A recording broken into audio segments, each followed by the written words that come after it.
हरि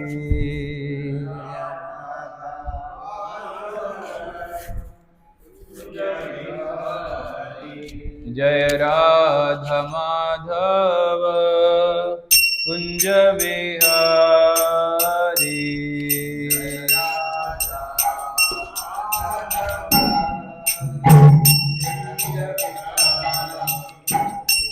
गोपी जन वल्लभ गिरिवरधारी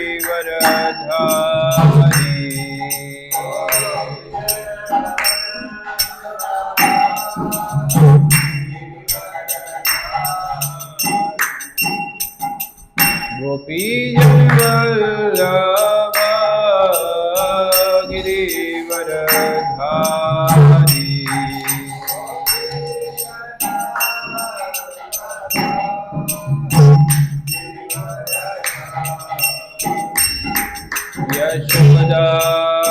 यशोदानंदन व्रज जनरंजन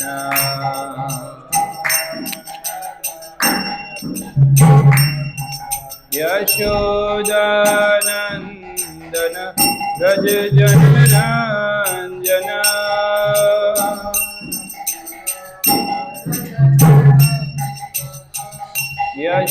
यशोदानंदन व्रज जनरंजन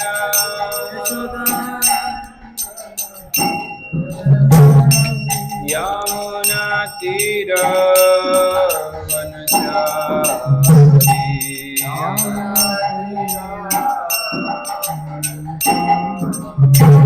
यमुना तीर वनचारी यमुना तीर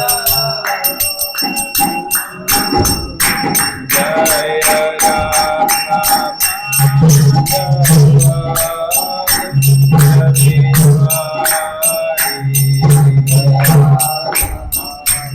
माधव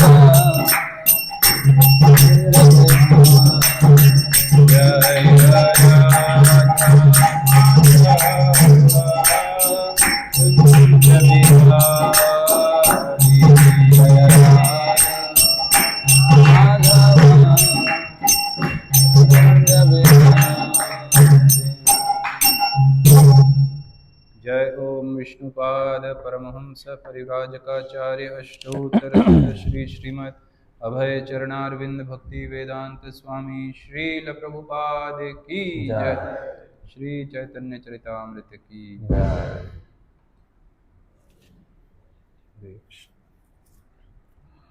नमो ओम विष्णुपादाय कृष्णप्रेष्ठाय भूतले श्रीमते भक्ति विकास स्वामिनिति नामिने। नमो ओम विष्णुपादाय कृष्णप्रेष्ठाय भूतले श्रीमते भक्ति वेदांत स्वामिनिति नामिने। नमस्ते सारस्वते देवे गौरवाणी प्रचारिणे निर्विशेष शून्यवादी पाश्चात्य देशतारिणे।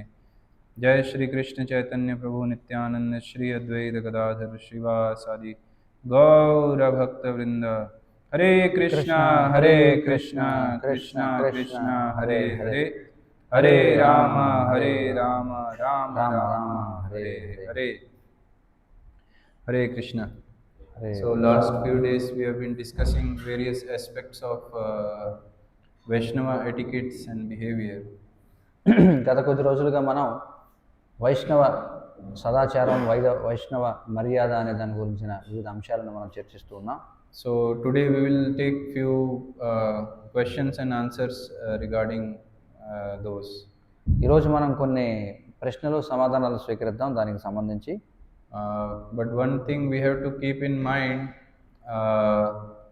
that as I told yesterday that we have to keep trying to improve the situation. నిన్న మనం చర్చించుకున్నట్లుగా పరిస్థితిని చక్కదిద్దుకోవడానికి మనం ప్రయత్నం చేస్తూనే ఉండాలి. We are living in Kalaha Yuga, Kali Yuga, Dukkhalayam, where there are so many differences and there is no surprise that there are differences, problems between devotees also.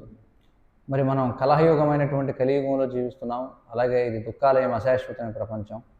అందుచేత ఖచ్చితంగా సమస్యలు అనేవి, అభిప్రాయ భేదాలు అనేవి ఉంటూనే ఉంటాయి. కానీ మనం భక్తుల సముదాయంలో భక్తులతో నివసిస్తున్నాం కాబట్టి మనం వీలైనంత వరకు వాటిని లేకుండా చూసుకోవడం కోసం ఈ సదాచారం, ఈ మర్యాద అనేవి పాటించాలి. Maryada ullangan, that we should not do. కాబట్టి మర్యాద ఉల్లంఘన మనం చేయకూడదు.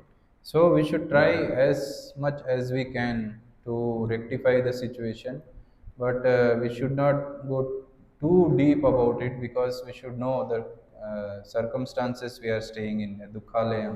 So we should bear that in mind.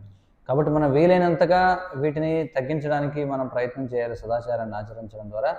కానీ వాటిని మరీ లోతుగా వెళ్ళడం అనేది మంచిది కదని తెలుసుకోవాలి. ఎందుకంటే మనం జీవిస్తున్నటువంటి వాతావరణమే అటువంటిది కాబట్టి. But మనం we ఏం should, ఆశించగలం? we should at least give it a try to have always some amicable relationship, cordial relationship with the Vaishnavas. We should give it a try. కాబట్టి మనం ప్రయత్నం చేయాలి వైష్ణవులతో సానుకూలమైనటువంటి వ్యవహారాన్ని కలిగి ఉండడానికి. మనస్పర్ధలు ఉన్నప్పటికీ కూడా మనం ప్రయత్నం చేయాలి. So although there is no black and white answer, as I said before, for any question, but still we should give it a thought.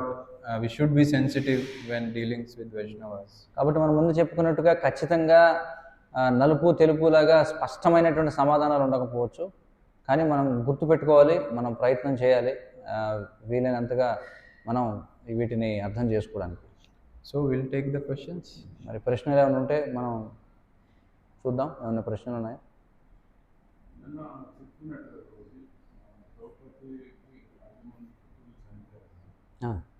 యుద్ధం జరగడం వల్ల వాళ్ళు చంపారు. ఆ యుద్ధమే లేకుండా వీళ్ళు ఆలోచించేసినట్లేదు. అంటే కష్టం అనేది వచ్చింది కాదన్నారు.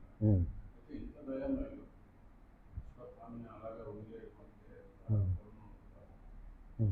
సో కానీ ఏమన్నారు, ఆమె దేశాలు ఆయన రక్తంతో ప్రయత్నంగానే అన్నారు అలా తెలుసుకోవడం దేశాలు. సో అక్కడి నుంచి ఆ దేశం. The question is, we have discussed the example of how Draupadi and Pandavas reacted in the case of Ashwatthama. So the question may be raised that, so in that circumstance, when their 5 sons were massacred by Ashwatthama, they were able to show such a level of mercy. Then if they would have having the same attitude, when they were insulted in the court of Dhritarashtra, when they would have been the same merciful at that time, then the whole war would have been avoided. So why it was not avoided at that time? Because why they were not able to show this mercy? Because Draupadi declared that unless this Bhima kills this Dusyasana, and with that blood, I will again tie my hair. It is announced like that. So why at that time the response was like that, and in this case the response is like this? So ప్రశ్న ఏమిటంటే, ఇక్కడ మనం చూసాం ఈ వైష్ణవ మర్యాద అనే దాన్ని చర్చించే క్రమంలో ఒక ఉదాహరణ ఏమిటంటే, అశ్వత్థామ ఎప్పుడైతే ద్రౌపది యొక్క 5 పుత్రులను చంపేసినప్పుడు అతడి వ్యవహారంలో వాళ్ళు ఎంత కృప చూపించారనేది. కానీ ఇక్కడ ప్రశ్న ఏమడుగుతున్నారంటే, మరి ఆనాడు ద్రౌపది నిండు సభలో అవమానించబడినప్పుడు కూడా అదే కృప చూపించి ఉంటే అసలు యుద్ధమే జరగకుండా ఉండేది కదా. ఎందుకంటే మరి అక్కడ చాటింపు వేశారు. ఏమనంటే, మళ్ళీ దుశ్శాసనుడి యొక్క రక్తంతో తడిచినటువంటి చేతులతో మళ్ళీ నా యొక్క జుట్టు ముడి వేసుకునే వరకు నేను మళ్ళీ జుట్టు జడ వేసుకుని అని చెప్పి ద్రౌపది ప్రకటించడం ఇవన్నీ కూడా చూసాం కదా. మరి ఆనాడు ఎందుకని అంత దయ చూపించలేదు? So the nitty-gritty of dharma is very subtle. ఈ ధర్మం అనేది చాలా సూక్ష్మంగా ఉంటుందన్నమాట. So many questions can be raised on Mahabharata and Ramayana and other scriptural pastimes. మరి రామాయణం, మహాభారతం, ఇతర శాస్త్రీయ లీలలపై అనేకమైనటువంటి ప్రశ్నలు లేవనెత్తవచ్చు. We can ask that why Bhishma never opposed and Drona, they were all exalted personalities. They could have stopped it there itself. Why they never opposed? ఇంకా వెనక్కి వెళ్ళి అసలు ఈ భీష్ముడు, ద్రోణాచార్యుడు వాళ్ళ ధర్మాత్ములు కదా, వాళ్లే ఆనాడు మౌనంగా ఉండకుండా అక్కడే ఆపినట్లయితే ఇదంతా జరగకపోను కదా అని ఆ ప్రశ్న కూడా వేయచ్చు. And why all this in presence of Krishna? Krishna was present in that yuga and all this nonsense was going on, so many atrocities on Pandavas, then Krishna should have stopped in the childhood itself. మరి కృష్ణుడు స్వయంగా ఉన్నాడు ద్వాపర యుగంలో, ఆయన ముందే ఇలాంటి అన్ని జరగకూడనటువంటి దారుణాలన్నీ కూడా జరిగాయి. మరి కృష్ణుడు అవన్నిటిని కూడా ఆపి ఉండొచ్చు కదా. So sometimes the details, minute details of dharma are beyond our material and limited understanding. కొన్నిసార్లు ఈ ధర్మం యొక్క అవగాహన అనేది మన యొక్క భౌతికమైనటువంటి మన యొక్క పరిమితమైన అవగాహనకు అతీతంగా ఉంటుంది. But in this case we can see that Draupadi was having a kind heart, mercy toward Ashwatthama because he was a Brahman putra. అయితే ఈ సందర్భంలో ఎందుకని ద్రౌపది అంత కృప చూపించిందంటే అతడు బ్రాహ్మణ పుత్రుడు కాబట్టి Ashwatthama. He was the son of their guru guru means he's just like another father. ఎందుకంటే అశ్వత్థామ తమ గురుపుత్రుడు, మరి గురువు అనేవాడు తండ్రులలో ఒకడుగా లెక్కించబడ్డాడు. So that's why Draupadi had so much affection for Ashwatthama. అందుకే ద్రౌపదికి అశ్వత్థామ పట్ల అంత కృప కలిగి ఉన్నది. But these Kauravas, Karna and everyone, they had a black heart. They were not Brahman putras. In fact, they were cheaters, liars. కానీ ఇక్కడ చూస్తే ఈ కర్ణుడు అలాగే ఇతర కౌరవులు ఎవరైతే ఉన్నారో వాళ్ళందరూ కూడా దుష్టులు అన్నమాట. వాళ్ళు బ్రాహ్మణ పుత్రులు కాదు. This Karna, who is glorified so much, especially in Tamil Nadu and South India, I don't know, maybe here also, Danveer, Karna and this and that. Actually, he was not such a good person. మరి ఈ కర్ణుడిని ముఖ్యంగా తమిళనాడులో అలాగే దక్షిణ దేశంలో బహుశా ఇక్కడ కూడా దానవీర సూరకర్ణ అని కీర్తిస్తుంటారు, కానీ అంత లేదు ఏమి శాస్త్రాల్లో చూస్తే. He insulted Draupadi like anything just to make Duryodhana happy. దుర్యోధనుని ఆనందింపజేయడం కోసం ద్రౌపదిని ఎంతగానో అవమానించాడు అతడు. He after Krishna went as a peacemaker, a Shanti Duta, after everything was finished and Duryodhana said no, at last still Krishna tried to persuade Karna that you are the elder brother, if you want everything can be stopped here. If you say okay, I will go on Pandava's side, I am their elder brother, so this war would not happen. Krishna tried everything, but Karna, no, I will be with Duryodhana. So much he was bodily attached.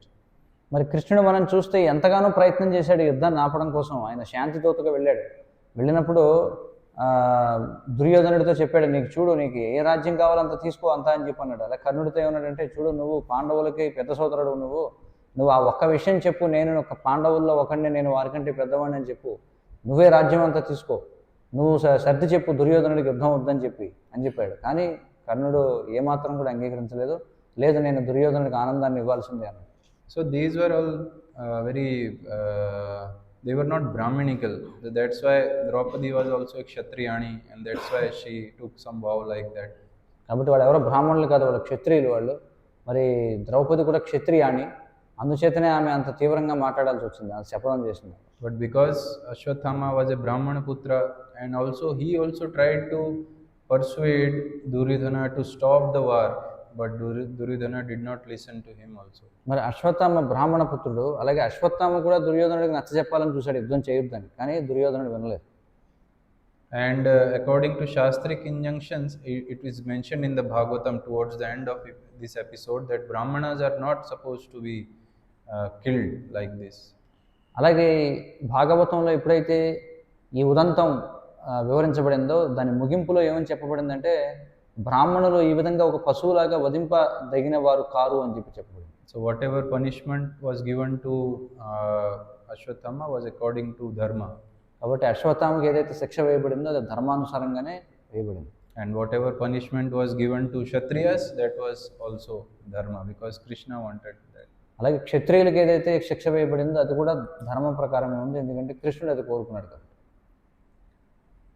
And there are many things which is beyond our understanding, so that we should just accept as Krishna's will, because we will not able to understand why Bhishma never opposed, Drona never opposed, Gandhari never opposed, all great personalities. So beyond our imagination. ఇవన్నీ కూడా మన అవగాహనకి అతీతమైనటువంటి విషయాలు. ఎందుకని భీష్ముడు, ద్రోణాచార్యుడు, గాంధారి వీళ్ళెవరూ కూడా ఆపలేదు అనేది. ఎందుకంటే ఇదంతా కూడా కృష్ణుని యొక్క సంకల్పం, ఆయన ఇచ్చానుసారంగా జరుగుతాయి కొన్ని. Okay, Prabhuji? One more question.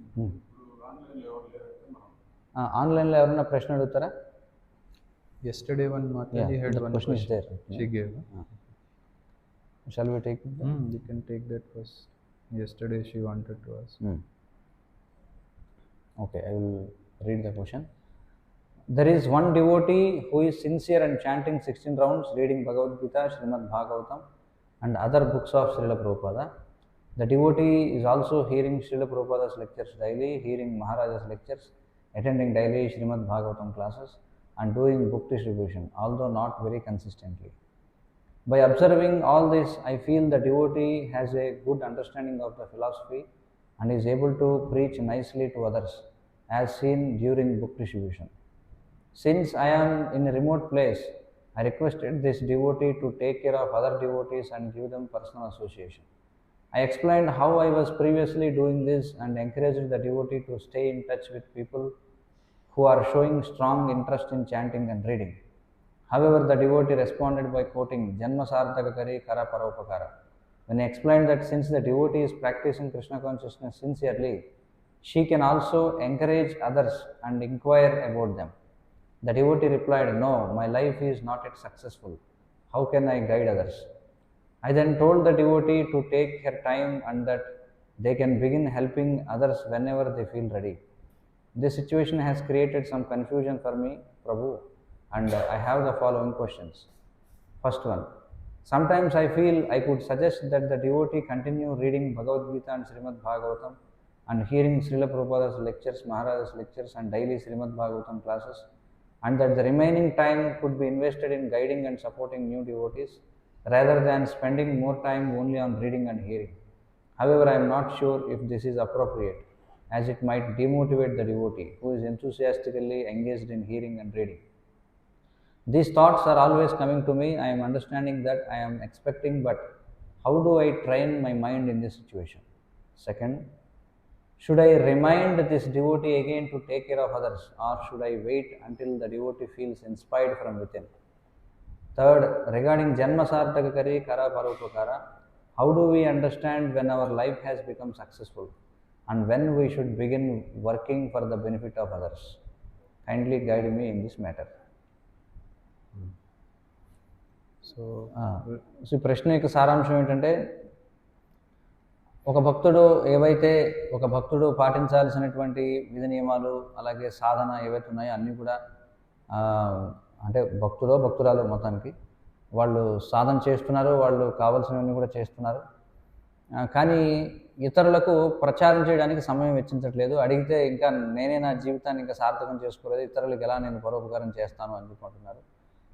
So ఇది ఎలా అర్థం చేసుకోవాలంటే, ఏ దశలో మనకు తెలుస్తుంది మన జీవితం సార్థకమైంది, ఇతరులకు మనం ప్రచారం చేయాలి అని? So, yeah, good question. So,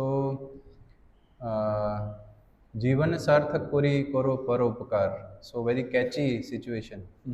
కాబట్టి జన్మ సార్థక కరి కరో పరోపకార్, ఇది చాలా ఇక్కడ కీలకమైనటువంటి స్థితి.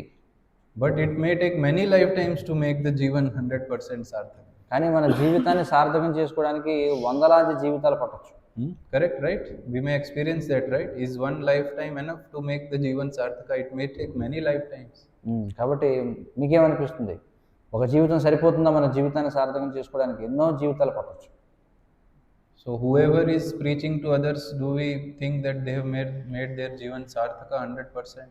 మరి ఎవరైతే ఇతరులకు ప్రచారం చేస్తున్నారో వారు తమ జీవితాన్ని 100% సార్థకం చేసుకున్నారని అనుకోవాలా మనం? So we have to understand it very nicely. కాబట్టి మనం దీన్ని చాలా చక్కగా అర్థం చేసుకోవాలి. That purification will go on side by side as we do Krishna consciousness.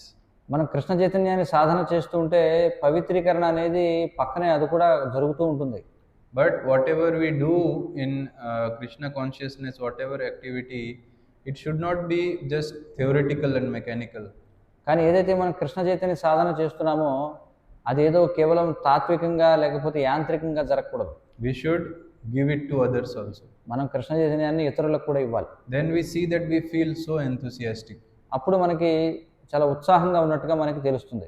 Whatever we read, if we at the end of the day or next day, if we discuss with another devotees, then we see that we will memorize those things, and another thing, we will get so many realizations.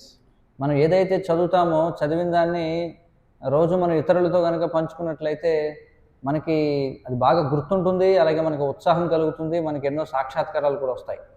So our job is to just whatever we are getting the information, passing the same information to others without any addition or deletion.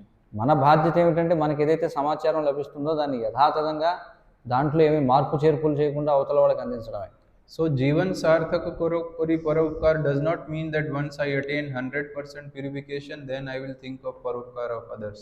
జన్మసార్థకరి కరు పరోపకారం అంటే దాని అర్థం నేను 100% పూర్తిగా పవిత్రుని అయిన తర్వాత పరిపూర్ణత సాధించిన తర్వాత ఇతరులకు సహాయం చేస్తానని కాదు. So Jivan Sarthaka means we should fully convinced that Krishna consciousness is the only way in this Kali Yuga, and we should partake in it. We should take part in Krishna conscious activities. కాబట్టి జీవనాన్ని సార్థకం చేసుకోవడం అంటే ఏమిటి? ఈ జీవితంలో మనం 100% మన యొక్క వ్యక్తిగత జీవితంలో కృష్ణ చైతన్యాన్ని ఆచరిస్తూ కృష్ణ చైతన్య కార్యకలాపాల్లో మనం నిమగ్నం కావాలి అని. Then how can you explain Jare Dekho Tare Kaho Krishna Upadesh? మరి యారే దేకో తారే కహో కృష్ణ ఉపదేశం అనేది ఎలా వివరిస్తారు మీరు? It's not written there that first you make your Jivan Sarthaka, then you give Upadesh. It's written Jare Dekho Tare Kaho Krishna Upadesh. అక్కడ ఏం చెప్పబడింది? ముందు మీ జీవితాన్ని సార్థకం చేసుకున్న తర్వాత ఎవరిని చూస్తే వారి కృష్ణ ఉపదేశం ఇమ్మని చెప్పలా, మీరు ఎప్పుడైనా సరే అది చేయాలని చెప్పబడింది. So this preaching to others or devotees, it not only gives them enthusiasm, it gives us enthusiasm also. కాబట్టి భక్తులకు ప్రచారం చేయడం ఏదైతే ఉందో అది వాళ్ళకి మాత్రమే ఉత్సాహాన్ని ఇవ్వడం కాదు, మనకు కూడా ఉత్సాహాన్ని ఇస్తుంది. And it is very, very dear to Krishna. మరి అది ప్రచారం చేయడం అనేది కృష్ణుడికి చాలా ప్రియమైనది. So we should not wait for 100% purification. Whatever we are going through, we should try to discuss with others. కాబట్టి మనం 100% పవిత్రీకరణ కోసం వేచి చూడకూడదు. మనం ఏదైతే పొందుతున్నామో దాన్ని అవతల వారికి ఇవ్వాలి. And second question is, can I tell them again? So if you feel that they are not listening to you, and if you feel this is too important, then you can talk to authorities. ఒకవేళ మీరు అన్న రెండో ప్రశ్న, నేను వారికి చెప్పొచ్చా అని చెప్పి, ఒకవేళ మీకు అది చాలా ముఖ్యం వాళ్ళు ప్రచారం చేయడం అనేది మీకు అనిపిస్తే మీరు మీ పై అధికారులతో మాట్లాడచ్చు. Because there's maybe some misunderstanding on our part also, that we may think that whatever is my expectation is not doing according to that. ఎందుకంటే కొన్నిసార్లు మనం కూడా ఏదో ఊహాగానం చేసి ఉండొచ్చు, అక్కడ ఏదో అయి ఉండొచ్చు వాస్తవానికి ఏదో. కాబట్టి మనం ఏదైతే ఊహించామో అదే 100% నిజమని అనుకోవడం పొరపాటు. In my expectation is they should just catch the devotees, preach to them, this and that, cultivate them. He or she may be doing, but it may not be according to my expectation. That does not mean that they are not doing anything. So we should introspect ourselves also. కాబట్టి మనం ఊహించినట్లుగా జరగనంత మాత్రాన అందులో ఏదో లోపం ఉందని కాదు. వాళ్ళు ఏదో వాళ్ళ స్థాయికి తగినట్టుగా వాళ్ళు ఏదో చేస్తుండొచ్చు, కానీ మనం ఆశిస్తూ ఉంటాం దొరికిన వాళ్ళని పట్టుకుని వాళ్ళకి ప్రచారం చేయాలని. కానీ వారు చేస్తూ ఉండొచ్చు కూడా, కానీ మనం వారిని సరిగా అర్థం చేసుకోవట్లేదేమో. మనం కూడా అంతర్మథనం చేసుకోవాలి ఒకసారి. Our understanding may also be imperfect. We don't know the reasons why they are not doing. There may be some reason behind that, but we don't know. But we have come to the conclusion that why they are just reading, chanting and doing book distribution, but not cultivating devotees. So we don't know the reason. వాళ్ళకున్న కారణాలు ఏమిటో మనకి పూర్తిగా తెలియదు. మనమేవో ఊహిస్తూ ఉంటాం. అవే కారణాలు అయి ఉండాలని మనకేం తెలుసు? వాళ్ళు అసలు ఏం ఆలోచిస్తున్నారో, వాళ్ళు ఏం చేస్తున్నారో మనకు సరిగా తెలియకపోవచ్చు. So if they are too close, then you can talk them very friendly regarding this. This is called Guhyam Akhyati Prichati. And if they are little elder or you are not too much in talking terms, then if you feel it is too important, you can talk to the authority that I feel so it will be good for preaching. వారితో మీకు బాగా సామీప్యం అనేది ఉన్నట్లయితే మీరు గుహ్యమాఖ్యాతి పృచ్ఛతిలో చెప్పినట్టుగా మీరు వారితో చక్కగా కూర్చొని మాట్లాడవచ్చు, ఎందుకు నువ్వు ఈ విధంగా చేయట్లేదని. కానీ మీకంటే పెద్దవాళ్ళని మీరు భావిస్తే అప్పుడు మీరు పై అధికారుల దగ్గరికి వెళ్ళి వాళ్ళతో చర్చించవచ్చు. But the principle is that purification will happen because of this. When we, whatever we are undergoing activities in Krishna consciousness, when we are sharing with others, so that will develop our Krishna consciousness also. So this is the principle. కాబట్టి పవిత్రీకరణ అనేది మనం సాధనలో ముందుకు వెళుతూ ఉంటే అది కూడా క్రమక్రమంగా జరుగుతూ ఉంటుంది. ఆ విధంగా మనల్ని మనం ప్రచారం చేస్తున్నప్పుడు అవతల వారికి సహాయం చేయగలుగుతాం, అలాగే మనం కూడా పవిత్రం అవుతాం. So you can read this book, Speaking Strongly in Srila Prabhupada's Service, written by our Guru Maharaj, His Holiness Bhakti Vikas Swami Maharaj. Various aspects of preaching are very nicely mentioned. This point is also mentioned. కాబట్టి గురు మహారాజు వారు రాసినటువంటి speaking strongly in Srila Prabhupada service అంటే శ్రీల ప్రభుపాదుల వారి యొక్క సేవలో చాలా గంభీరంగా అంటే చాలా కఠినంగా మాట్లాడడం అనే ఏదైతే పుస్తకం ఉందో అందులో ప్రచారానికి సంబంధించి ఎలాంటి అనేకమైనటువంటి విషయాలు అందులో చర్చించబడ్డాయి. ఆ పుస్తకం చదవండి. One reason is just my speculation again. One reason is that we might think that he is doing everything so nicely. Why is not cultivating the devotees? So one reason maybe is too shy to go ahead and do that. నేను అనుకునేది ఒకటి ఏమిటంటే మనం అనుకోవచ్చు వాళ్ళు అన్నీ బాగా చేస్తున్నారు కదా ఎందుకు వెళ్ళి ప్రచారం చేయరని. ఒక కారణం ఏంటంటే వాళ్ళు బాగా బిడియం కలిగిన వాళ్ళు అయి ఉండొచ్చు, అందుకే వెళ్ళి చేయడానికి ఇబ్బంది పడుతున్నారేమో. That's why in their humility they say that I am not qualified enough or like that. So we may take it in some other way. So many things can be. కాబట్టి వాళ్ళ వినయం వల్ల వాళ్ళు ఆ విధంగా చెప్తూ ఉండొచ్చు, నేను అంత అర్హత లేదు అది ఇది అని చెప్పి. కానీ అనేక కారణాలు ఉండొచ్చు, మనకు తెలియదు. So but principle we have to understand. కానీ సూత్రం మనం అర్థం చేసుకోవాలి. So did I cover everything? Yes. 3 points. ఇంకెవరు లేదు. మిగతా వాళ్ళు ఎవరైనా ప్రశ్నలు ఉంటే అడగచ్చు.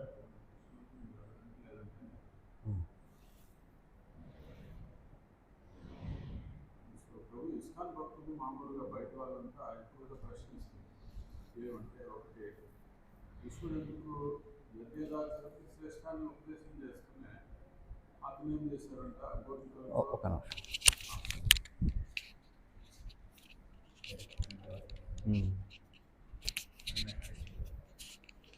హరే కృష్ణ ప్రభు. ఇక్కడ ప్రశ్న ఏంటంటే మనం గమనిస్తుంటాం ఇస్కాన్ భక్తుల్ని బయట వాళ్ళు ఎక్కువగా ప్రశ్నిస్తుంటారు. అదేమిటంటే ఒకటి కృష్ణుడు భగవద్గీతలో చెప్పాడు, యద్యదా చరిత్ర శ్రేష్ఠ తత్తదేవే తరోజన, అంటే పెద్దలు ఏది చేస్తే మిగతా వాళ్ళంతా వాళ్ళని అనుసరిస్తారు అని చెప్పారు. కానీ కృష్ణుడేమో రాసలీలలు చేశాడు గోపికలతో, అలాగే 16,108 మందిని పెళ్లి చేసుకున్నారు. అదే సమయంలో ఆయన చీరలు కూడా దొంగలిచ్చాడు. ఈ విధంగా భగవంతుడు చేయడం వల్ల మిగతా వాళ్ళు కూడా ఆయన్ని అనుసరిస్తారు కదా అని చెప్పి ఎక్కువగా మనకి ప్రశ్నిస్తుంటారు ఒకటి. రెండవది రాముల వారి విషయంలో కూడా ఆయన చెట్టు చాటున ఎందుకు వాలిని సంహరించాడు అంటూ చెప్తారు. తర్వాత ద్రోణాచార్య విషయంలో మనం పొగుడుతుంటాం, ఆయన బ్రాహ్మణుడై ఉన్నారు. సో ఆయన శత్రువు యొక్క పుత్రుడు తను చంపడానికి విద్య నేర్చుకోవడం కోసం తన దగ్గరికి వచ్చినా కూడా విద్య నేర్పించాడు, అంత గొప్ప బ్రాహ్మణుడు. అయినా సరే ఏకలవుడి దగ్గర ఏమి ఆయన బటన్ వేలు అడిగారు అనమాట గురుదక్షిణగా. సో ఇట్లంతా కొన్ని సందర్భాలు ఎదురవుతుంటాయి. అయితే ఇంకా ఏం అడుగుతుంటారంటే, మీరు దైవాన్ని చూసారా, చూడనప్పుడు ఉన్నాడని మీరు ఎట్లా ప్రశ్నిస్తారు మమ్మల్ని? ఇట్లాంటి కొన్ని ప్రశ్నలు కఠినంగా ఉంటాయి. సో అది ప్రభు దగ్గర నుంచి తెలుసుకోవాలని ఆశిస్తున్నాం. హరే కృష్ణ. అయితే ఒక విషయం మీరు గుర్తుంచుకోవాలి, ఇవి మనం చర్చించినటువంటి సదాచార మర్యాద వాటి గురించి ప్రశ్నలు తీసుకోవాలి. సాధారణ ప్రశ్న. If it is related to last 3 days, it will be good.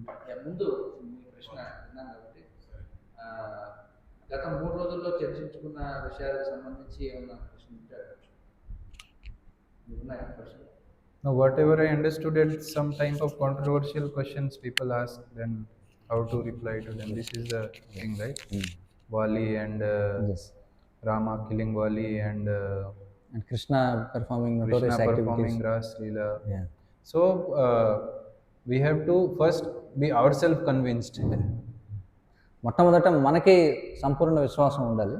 So it may happen that we are also in doubt. That's why first we should ourselves be convinced, and we should have three bases: Guru, Sadhu, and Shastra. ఒక్కోసారి మనకే అందులో పూర్తి విశ్వాసం ఉండకపోవచ్చు ఆ విషయాల్లో. So many things just by reading we cannot interpret. ఎందుకంటే ప్రతిదాన్ని కూడా గురువు సాధు శాస్త్రంతో మనం అర్థం చేసుకోవాలి.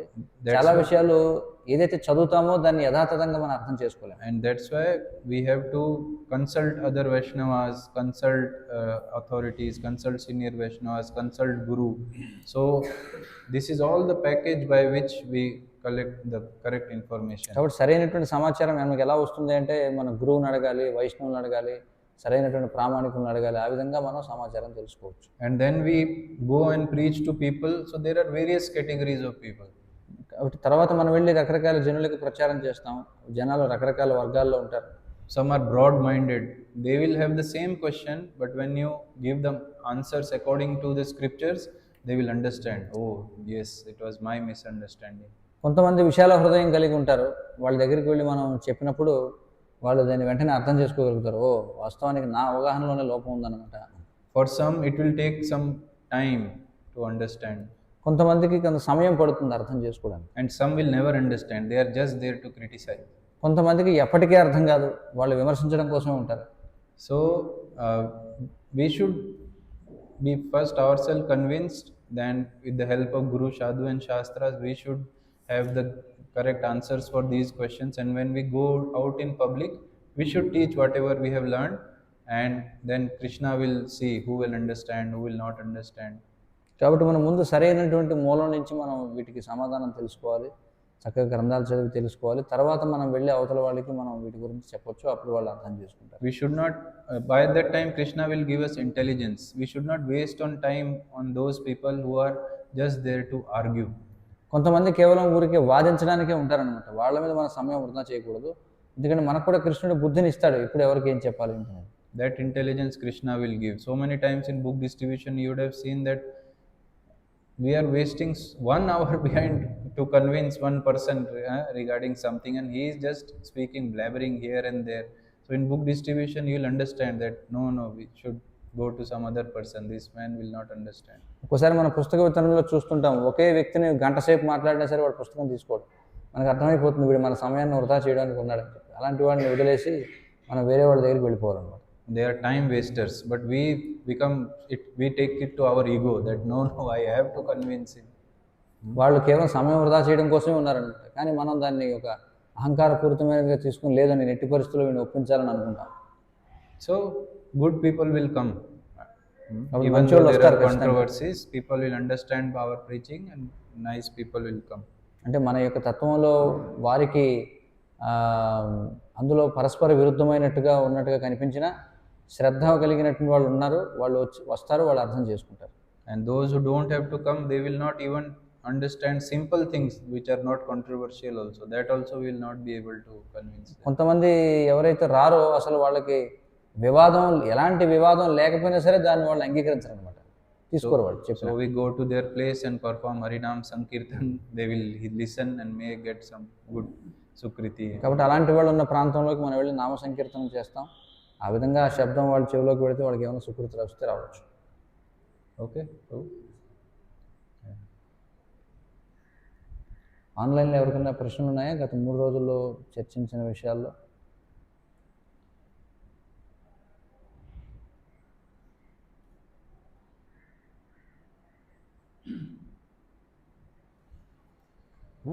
ఉందా ప్రశ్న? Anyone sent any written? Yesterday one Prabhuji had, but today he didn't come. I told him that I'll take the question tomorrow, but today he is not here.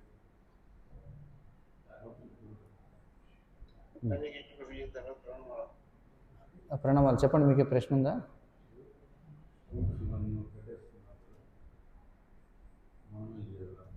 Okay, anyway, I will one question we can discuss. Someone has one more question. Anyway, I will just ask this question. If we see in ISKCON, our methodology is like on-the-job training, because people, they come from different kinds of backgrounds, and based on utility is the principle. Whoever is available on hand, so we will place him as manager or to somehow among the whoever is there, whoever has little spirit Yes. and little preaching enthusiasm, we will make them leaders and lead the people, we say. And obviously they are not trained.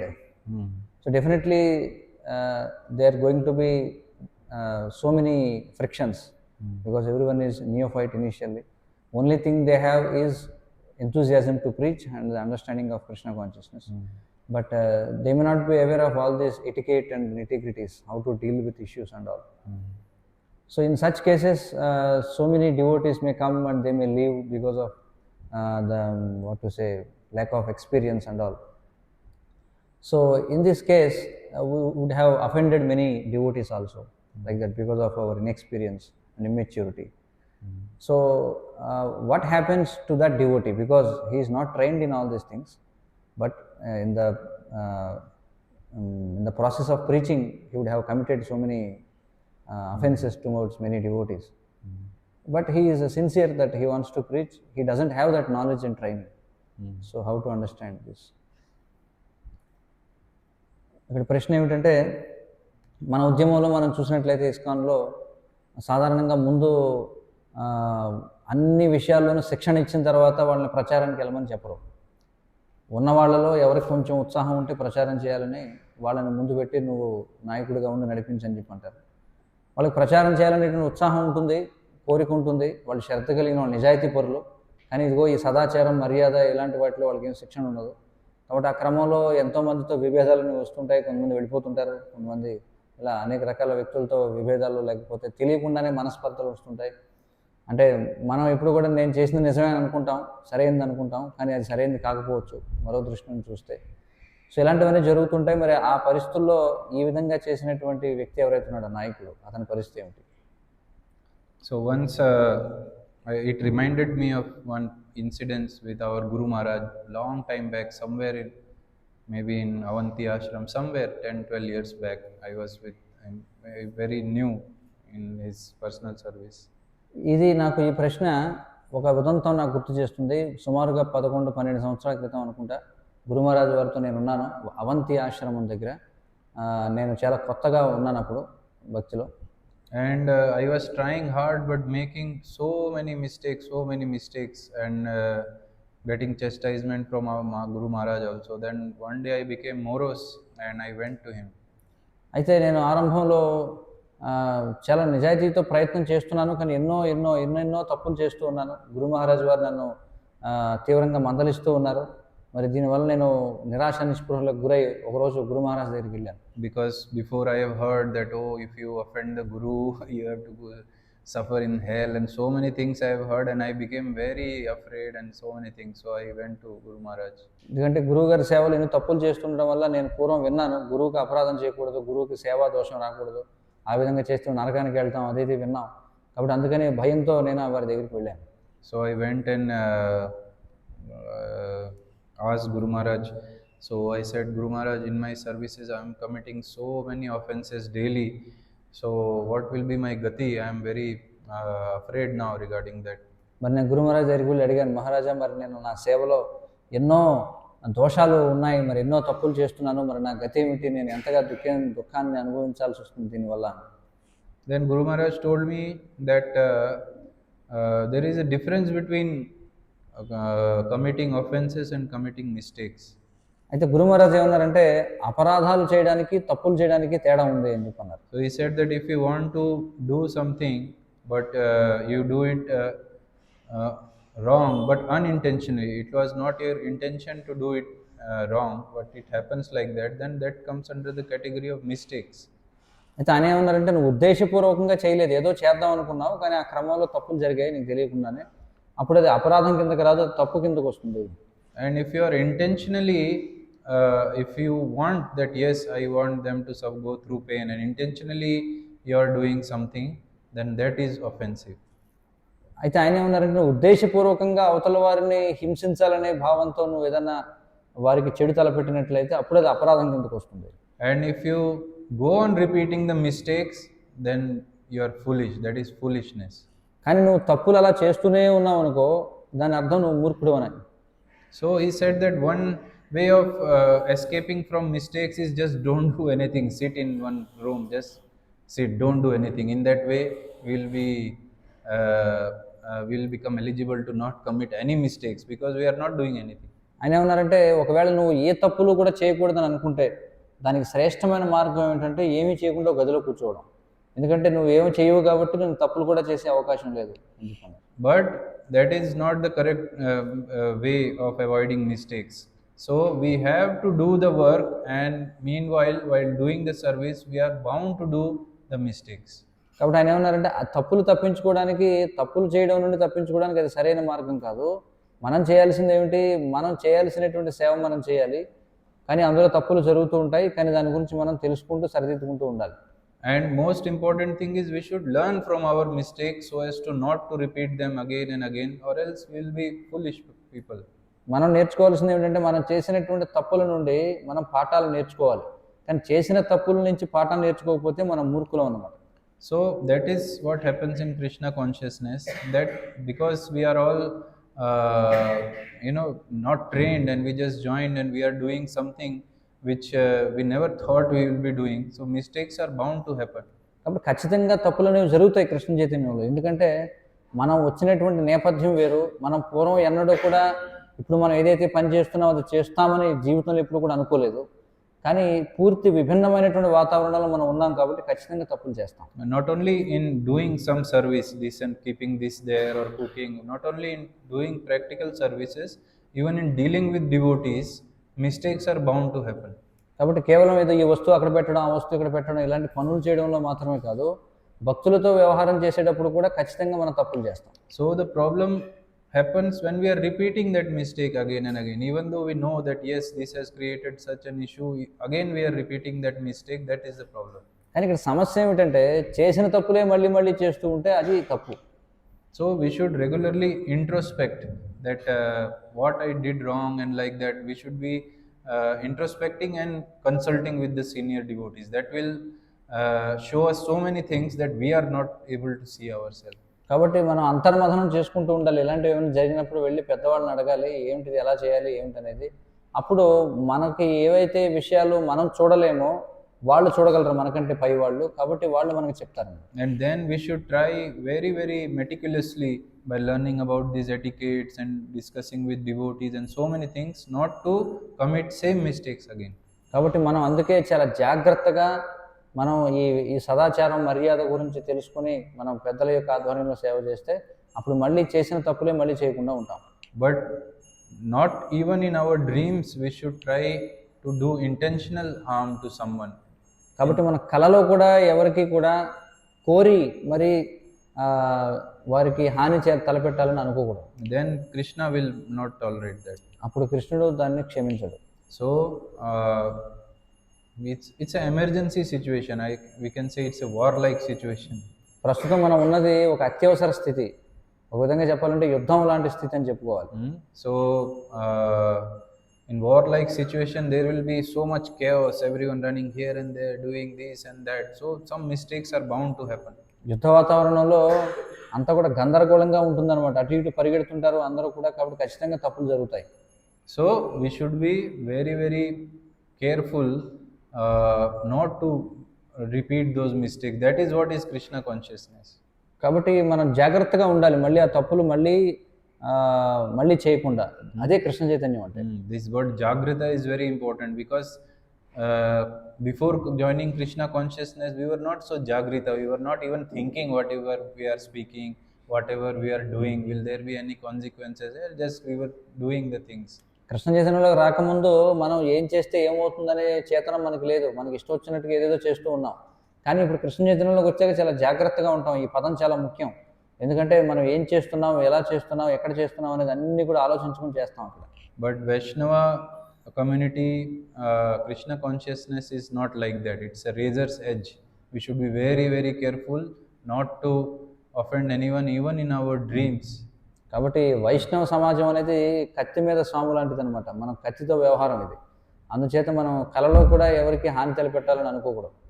Chadiya Vaishnava Seva Nistar Pai Chekeva. In one bhajan it comes that who will make their life successful by leaving the association of Vaishnavas or stop making them happy? Who will get purification? వైష్ణవుల యొక్క సాంగత్యాన్ని విడిచిపెట్టడం వల్ల ఎవరు పవిత్రులు అవుతారు అని చెప్పి ఒక భజనలో చెప్పారనమాట. ఎవరు విజయాన్ని సాధిస్తారు భక్తుల సాంగత్యాన్ని వదిలిపెట్టి అసలు? Vaishnavas are our only hope to cross this material ocean of birth and death. Without their help, without their mercy, we will not be able to take even one step in our endeavor to cross this ocean of birth and death.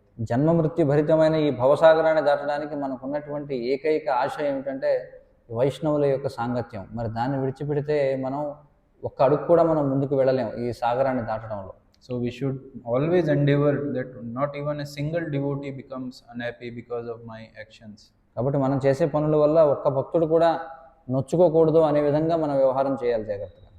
And on the other hand, it is not possible to make everyone happy. కానీ అదే సమయంలో అందరినీ సంతృప్తి పరచడం అనేది కూడా సాధ్యం కాదు. We all know that story of that donkey, father and son, no? So in that they were not able to make everyone happy. Whatever they do, there will be some criticism. కాబట్టి మనకు కథ తెలుసు కదా, గాడిద తండ్రి కొడుకు ఉంటారు కదా. అంటే ఏం చేసినా అన్ని సందర్భాల్లో అందరినీ మనం సంతృప్తి పరచడం, ఏం చేసినా ఏదో ఒక తప్పు చూడవచ్చు. Even if they would have been standing at the side of the road, there will be some criticism. వాళ్ళు ఆ గాడిదని వదిలేసి వాళ్ళు రోడ్డు పక్కన నిలబడినా కూడా ఎవరో ఒకళ్ళు వాళ్ళని తిడతారు. So similarly in our devotional life, we have to face criticism, but we should handle them very maturely. కాబట్టి మన భక్తియుత జీవితంలో కూడా మనం ఈ విమర్శలు అనేవి ఉంటాయి మనకి, కానీ వాటిని మనం జాగ్రత్తగా వ్యవహరించాలి ఆ విమర్శలతో. We could have handled them very immaturely previously. We should think about those times. కాబట్టి మనం పూర్వం మనకు తెలియనప్పుడు మనం అపరిపక్వత వలన మనం సరైన విధంగా వ్యవహరించి ఉండకపోవచ్చు, కానీ అవి మనం గుర్తుపెట్టుకోవాలి ఇప్పుడు. But at least now we should wake up. We should be more focused. Yes, not to repeat those mistakes again. కానీ ఇప్పుడు మనం జాగృతంగా ఉండి మళ్ళీ ఆ తప్పులు చేయకుండా మనం ఉండాలి. So we should not stop our activities to get rid to be, because if we are afraid we are committing offenses, this is happening, that is happening. So we should not stop our activities by putting all this in our mind, thinking about all this.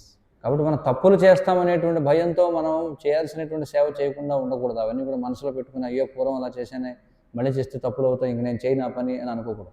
And we should go on serving the devotees, serving the mission in the association of devotees, praying to Krishna daily that I should not commit offenses like that. కాబట్టి ఆ విధమైనటువంటి అపరాధాలు నేను చేయకూడదని భగవంతుడిని ప్రార్థిస్తూ మనం ముందుకు వెళ్ళాలన్నమాట, తప్పులు చేయకుండా. Okay. Prabhuji had one question yesterday. No, that is also not related to Sadacharya. Oh, not His related. question was Hare Krishna movement, they are starting some international school, and Vivekananda Oh, they that is- started a school. So let us also start a school, or what we have to do, is asking. This is a school only. Already మనం పాఠశాల తెరిచాం, ఇది కూడా బడే. We are teaching people, no? Here. మనం ఇక్కడ జనానికి నేర్పిస్తున్నాం కదా. So intelligent people will join. కాబట్టి తెలివైన వాళ్ళు చేరతారు ఖచ్చితంగా. We should have the intelligence to know that this is also a school. Real education we give here, not a square plus b square. Like that we may not teach, but real education we are giving. మనం నిజమైనటువంటి విద్యను ఇక్కడ అందిస్తున్నాం. ఏదో ఏ square plus B square ఇలాంటివి నేర్పట్లేదు మనం ఇక్కడ, కానీ నిజమైనటువంటి విద్యను ఇస్తున్నాం ఇక్కడ. So we'll get genuine people. Don't worry, Krishna is with us. కాబట్టి కృష్ణుడు మనతో ఉన్నాడు, మీరేమీ దిగులు చెందాల్సిన అవసరం లేదు. శ్రద్ధ కలిగిన వారిని కృష్ణుడు పంపిస్తాడు.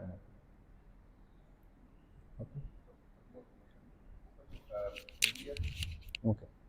Earlier, in the earlier class, you mentioned we should deal with Vaishnavas and also Karmi people or outsiders differently. But at the same time, he said that a Vaishnava shall not have duplicity in his character. So, how to understand that we deal with devoting one in one certain way and outsiders other certain differently. But at the same time, it is said that we should not have duplicity. So, how can I understand? ఇక్కడ ప్రశ్న ఏమిటంటే వైష్ణవులతో మనం వ్యవహరించే తీరు, అలాగే బయట కర్మిష్ఠులతో వ్యవహరించేటువంటి తీరు ఒకే విధంగా ఉండకూడదు అని చెప్పుకున్నాం మనం. అంటే వారితో అలాగా మరొక వైష్ణవులతో మరొకలా వ్యవహారం చేయాలని. కానీ అదే సమయంలో వైష్ణవుడు కపటత్వం లేకుండా ఉండాలని కూడా చెప్తారు కదా, మరి ఒక్కొక్కరితో ఒక్కొక్క రకంగా వ్యవహరించడాన్ని మనం ఎలా అర్థం చేసుకోవాలి? So, duplicity in one way it is not good, because duplicity means that we have something in our heart and outside we are showing something else. ద్వంద్వ వైఖరి, కపటత్వం అంటే ఏంటంటే మన హృదయంలో ఒకటి ఉంటుంది కానీ బయటకు మనం ఒకటి చెప్తాం. So, a Vaishnava should never be duplicitous. కాబట్టి వైష్ణవుడు ఎప్పుడు కూడా కపట స్వభావంతో ఉండకూడదు, especially among devotees. This is hypocrisy is very dangerous for our devotional service. ముఖ్యంగా భక్తుల మధ్య కపటత్వం అనేది ఉండకూడదు, అది మన భక్తియుత జీవితానికి చాలా ప్రమాదకరం. Always we should be very friendly and try to speak in a very means specifying way, very good way, so that the other Vaishnavas will understand what we want to tell them. కాబట్టి మనం ఎప్పుడూ కూడా వారిని ఓదార్చే విధంగా మాట్లాడాలి, అంతేగాని వారిని దుఃఖానికి గురి చేసే విధంగా మనం మాట్లాడకూడదు. And when we go to the outer world, then we have to preach, and preaching sometimes required diplomacy, not duplicity, diplomacy. కాబట్టి మనం బయట ప్రపంచానికి ప్రచారం చేసేటువంటి సమయంలో అక్కడ మనం ద్వంద్వ వైఖరి కాదు, అక్కడ మనకి డిప్లొమసీ అంటే కొంచెం రాజనీతిజ్ఞత లాంటిది ఉండాలన్నమాట. So we have to understand that how I should bring this soul in Krishna consciousness in different ways. వివిధ రకాలుగా ఆ వ్యక్తిని కృష్ణ చైతన్యంలోకి ఎలా తీసుకురావాలని మనం ఆలోచించాలి. How we can utilize their services.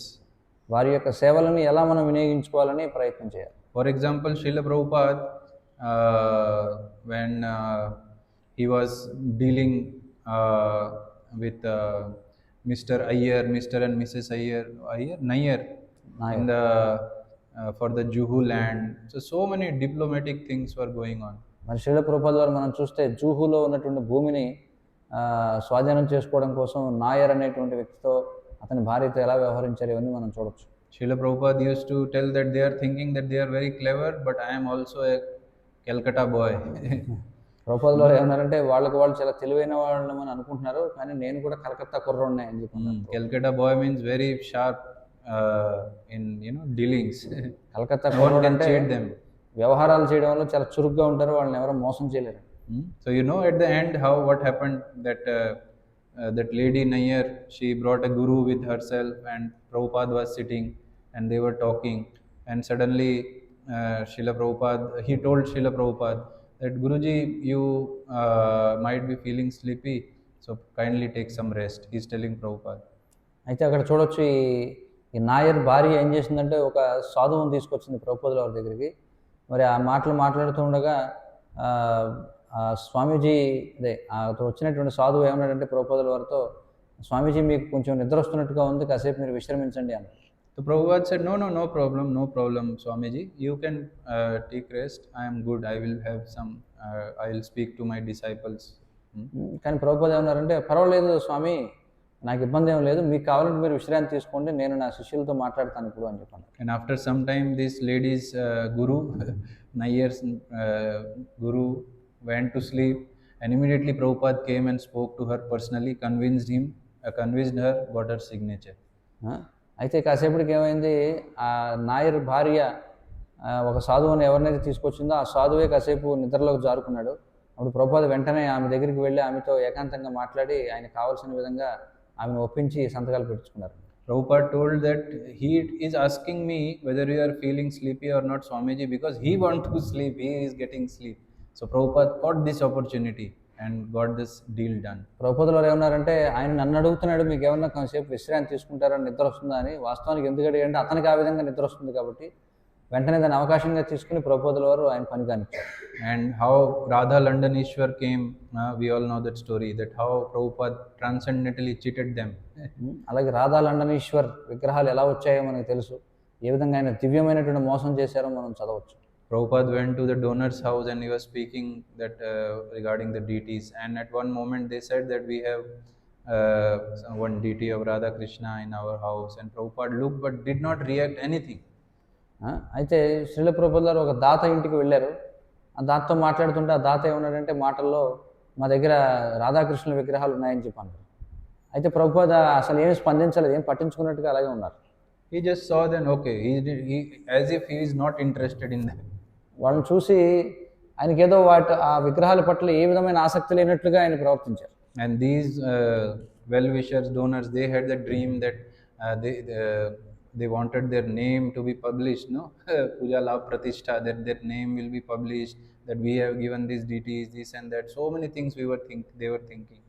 కానీ ఆ దాతలు ఎవరైతే ఉన్నారో వారు ఏమనుకున్నారు, విగ్రహాలను ఎవరికన్నా ఇచ్చి మనం గొప్ప గొప్ప పేరు ప్రఖ్యాతులు పొందొచ్చు ఎవరికన్నా అని అనుకున్నారు. Prabhupada told, okay, we'll see. So then he told his two disciples, one was Tamal Krishna Maharaj and another one I forgot. So Prabhupada told, so how heavy they are, let's see.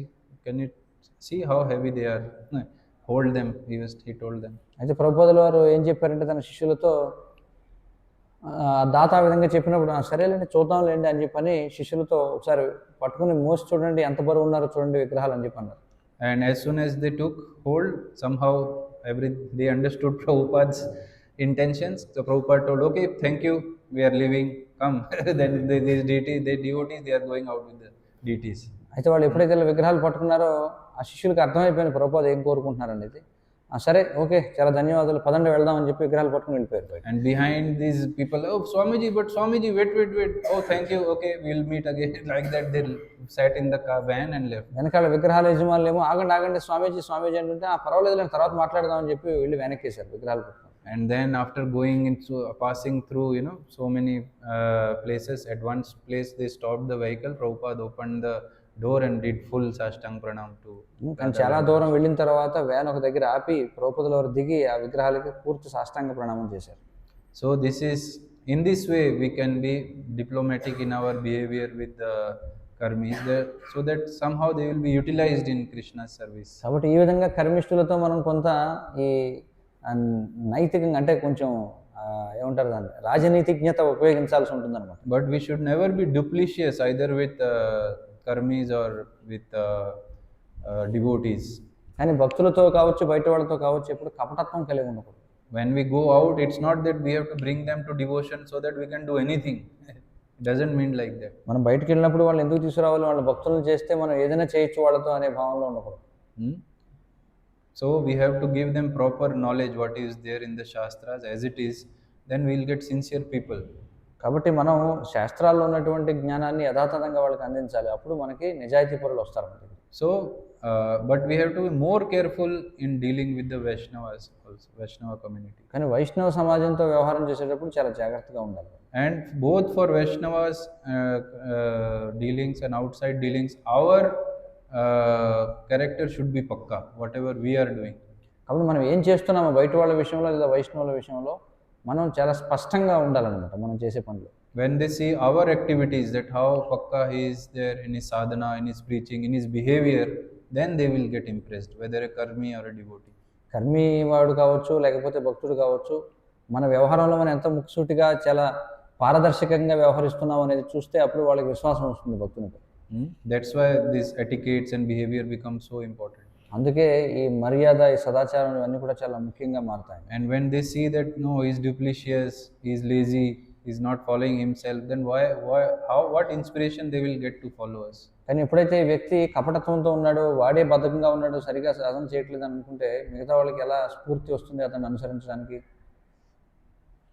So again, that intelligence Krishna will give, that when we go out, how to deal with the outsiders.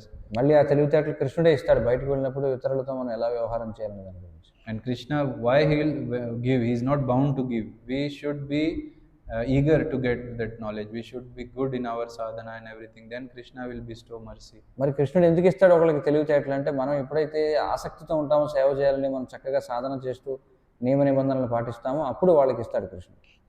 Okay. One more question shall we take from online? Shyamananda ప్రభు, మీకు ఏదో ప్రశ్న ఉందా? చేయొచ్చారు మీరు? చెప్పండి.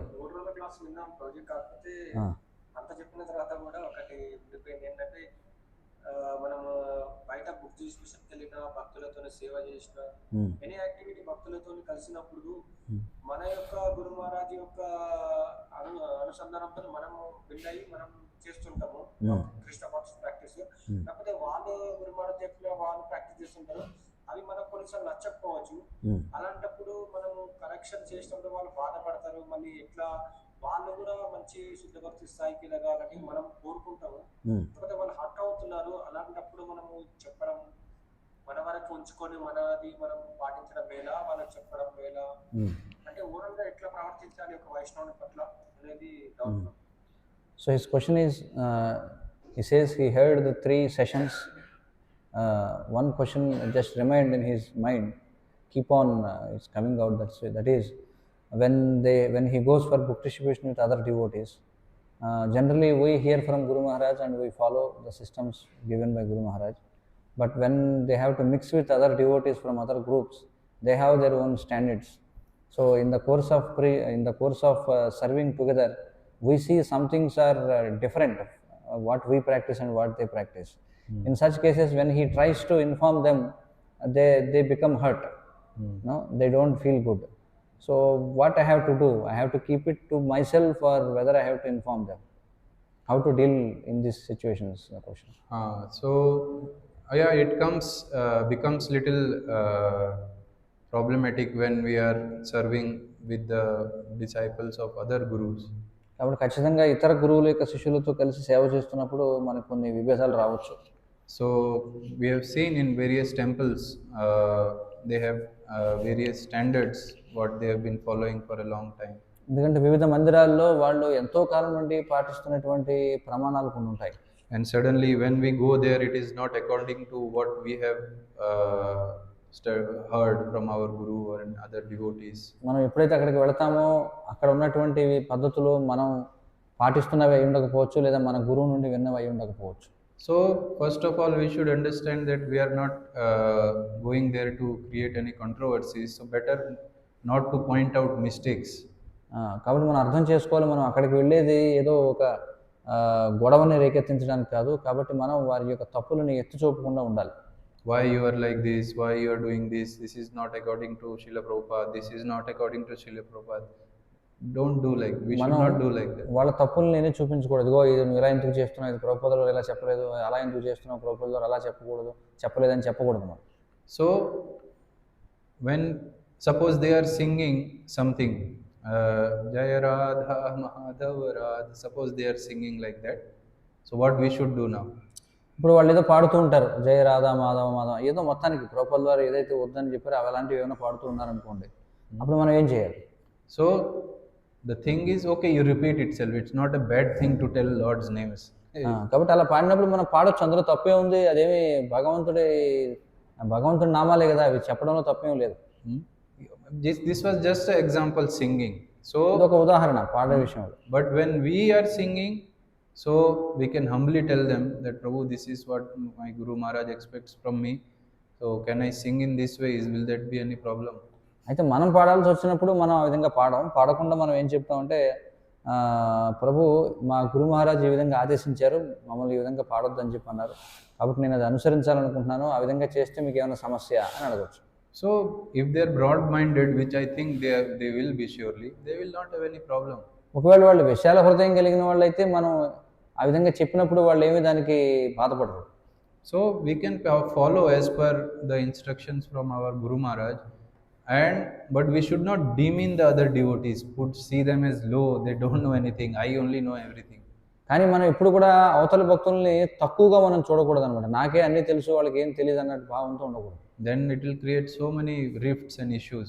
అప్పుడు ఎన్నో సమస్యలు వస్తాయి, విభేదాలు వస్తాయి. That's why we should, when I said no in the beginning that when we are dealing with devotees, we are representing our Guru Maharaj also.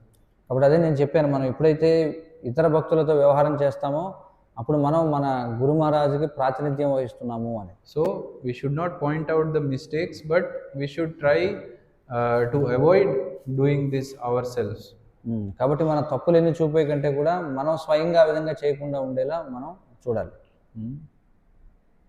So we should try that, not to create rifts and conflicts. కాబట్టి ఈ విధంగా విభేదాలు తలెత్తకుండా మనం చూడాలి. But here one point, again it will be a responsibility of the leader. He can humbly point out if someone is, for example, is a group of devotees and someone may come from outside or new and they are they may do something newly. So other than other devotees correcting him, the leader who is there, he can humbly go and tell him. Yes, yes, it is the responsibility of the leaders to tell. అయితే ఇక్కడ ఇంకొక సన్నివేశం ఏంటంటే, ఇప్పుడు నాయకులు మాత్రం సరిదిద్దాల్సినటువంటి బాధ్యత ఉంటుంది. వాళ్ళు వినయపూర్వకంగా నాయకులు చెప్పొచ్చు, కానీ మిగిలిన వాళ్ళు దాన్ని ఎత్తి చూపకూడదు. Yeah, something which is too serious means like singing or like that, it is not a big deal. Something which is too serious, then we have to open up. కాబట్టి అదేదో గంభీరమైనటువంటి విషయం అనుకోండి, ఖచ్చితంగా మనం చెప్పాలి. అంత పెద్ద విషయం ఏం కాదనుకోండి, దాన్ని పట్టించుకోవాల్సిన అవసరం లేదు. Because the exact situation of Prabhuji and others, I don't know. Yes, yes. Their relationships and their standings, their leaders or what. So in general, I am speaking that we should try not to have any rifts saying that our standards are better than yours. కాబట్టి ఇక్కడ మీరు చెప్తున్నటువంటి పరిస్థితి అది ఏమిటనేది మనకి సక్రమంగా తెలియదు మీరు చెప్పేది. కానీ సాధారణంగా మన వ్యవహారం ఎలా ఉండాలంటే ఆ గొడవ జరగకుండా ఉండేలా చూసుకోవాలి. So whatever we have learned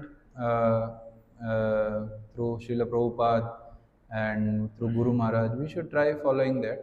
కాబట్టి ఏదైతే మనకి శ్రీల ప్రభుపాదుల వారు గురు మహారాజ్ చెప్పారో దాన్ని అనుసరించడానికి మనం ప్రయత్నం చేయాలి. And if someone is doing something, okay, it is according, it is not too much deviating, then it's not a big problem. But it is, you see that there is total deviation which will affect the Krishna consciousness of others, then humbly we can approach them and speak regarding that. ఒకవేళ అది చిన్న విషయం అనుకుని పట్టించుకోవాల్సినటువంటి అవసరం లేదు, కానీ అది ఇతరుల యొక్క కృష్ణ చైతన్యాన్ని ప్రభావితం చేసేటువంటిది అయితే మనం ఖచ్చితంగా స్పందించాల్సి ఉంటుంది. అది కూడా ఒక పద్ధతి ప్రకారం. So if Prabhuji can give some example that which troubles them, then at least we can have some practical thing to discuss. మీరు ఏమన్నా ఉదాహరణ చెప్పగలిగితే మనం ఆచరణాత్మకంగా ఎలా చేయొచ్చు అనేది చెప్తాం. ఖచ్చితంగా అంటే సన్నివేశం ఏమిటో చెప్పగలిగితే మీరు మిమ్మల్ని చెప్పారు. ఇది అంటే నేను 2-3 దగ్గర మా యొక్క భక్తి రిక్షా డీలర్ కానీ అలాంటి ఏమంటారు నగర సంకీర్తన ప్రసాద వితరణ బుక్ డిస్ట్రిబ్యూషన్ వెళ్ళినప్పుడు ఎక్కువ మాతాజీలు ప్రభుజీలు కలవడం, దూరంగా ఉండకపోవడం, మిక్సింగ్ ఎక్కువ కావడం, ప్రసాద వితరణలో కూడా ఆచార విచారంలో కూడా ఏం స్ట్రిక్ట్ గా లేకపోవడం, వైష్ణవ సేవ పట్ల కూడా అంటే నెగ్లిజెన్సీ, ఏముందులే ఏది చేసినా స్వీకరిస్తారు భగవంతుడు మనసులో ఆఫర్ చేసి పెట్టడం, ఇలాంటివి చాలా చూశాము. Just one example or one or two examples. He's telling like during kirtan or distribution of prasadam, he's telling mixing of men and women, that's the main problem. So they don't separate them, they all mingle with each other. And prasadam standards are also, they say it's okay, mentally we have offered, we can just distribute. So Prabhu is taking some Bhakti Viksha classes for someone, some No, he is attending, but he's just attending, right? Yeah. He is not taking for others. No. Okay. Where he is attending, the others are doing like that, but he Okay. So because we have learned that free mixing is not good, so we should avoid, let them do whatever they are doing, but we should avoid doing that. కాబట్టి మనకు తెలిసేది ఏమిటంటే ఆ విధంగా విచ్చలవిడిగా స్త్రీ పురుషులు కలవడం అనేది మంచిది కాదని, కాబట్టి మనం ఆ విధంగా చేయకుండా ఉండాలి. మిగతా వాళ్ళు చేస్తే చేయనివ్వండి వాళ్ళని. They cannot force us, right? You mix with this or you mix with that. They cannot force us. We can be separate with Prabhuji's line and Mataji's can be in Mataji's line. వాళ్ళు మనం బలవంతం చేయడం లేదు కదా, మీరు ఇలాగే ఉండాలి కలవాలని చెప్పి అనటం లేదు, కాబట్టి మనం పద్ధతి ప్రకారం ఉండడం మంచిది. వాళ్ళు చేస్తే చేయనివ్వండి. If they are telling to take something which you don't consider as prasad, that is a karmi food, then humbly say that Prabhu, I will not be able to take this. Sorry. ఒకవేళ వాళ్ళు ప్రసాదం కానిది ఏదన్నా మిమ్మల్ని తినమని బలవంతం చేశారనుకోండి, మీరు చెప్పండి వినయంగా, ప్రభు నేను ఇలాంటిది తినను అని చెప్పి.